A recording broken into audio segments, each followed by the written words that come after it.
హైదరాబాద్ అంటే food business కు care of address. తక్కువ బడ్జెట్ లో మంచి ఫుడ్ తినాలంటే హైదరాబాద్ కు మించిన ప్లేస్ మరొకటి ఉండదు. ఇక హైదరాబాదీ ఫేమస్ బిర్యానీని ప్రపంచమంతా ఇష్టపడుతుంది. ఈ మధ్య కాలంలో స్ట్రీట్ ఫుడ్ బిజినెస్ కూడా విపరీతంగా పెరిగింది. సంపన్నులు సైతం రోడ్ సైడ్ ఫుడ్ ని ఆస్వాదిస్తున్నారు. సోషల్ మీడియా పుణ్యమా అని ఈ మధ్య కాలంలో నాన్ వెజ్ వంటకాలతో బాగా ఫేమస్ అయింది కుమారి ఆంటీ.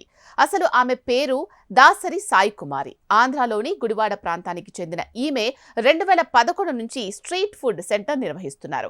రుచికరమైన వెజ్లో దాల్ రైస్, గోబీ రైస్, గోంగూర రైస్, టమాటా రైస్, జీరా రైస్, కర్డ్ రైస్ ఉంటాయి. వెజ్ వంటలతో పాటు చికెన్, మటన్, ఫిష్, ప్రాన్స్, తలకాయ, లివర్ ఇలా అన్ని నాన్ వెజ్ వంటలు ఆమె దగ్గర లభిస్తాయి.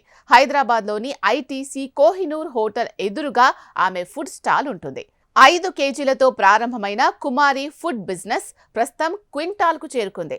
మధ్యాహ్నం 12 గంటలకు స్టార్ట్ అయి 3 గంటలకు క్లోజ్ అవుతుంది. నాన్ వెజ్ తినాలి అంటే కాస్త ఎర్లీగా వెళ్లాల్సిందే.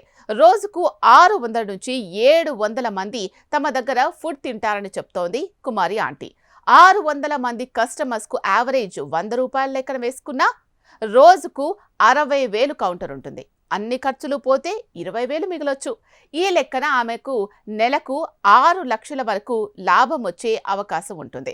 చాలా మంది ఫుడ్ బిజినెస్ మనమేం చేస్తాం, మనతో కాదు, మనం ఇలాంటివి చేయొచ్చా అని ఆలోచిస్తూ ఉంటారు.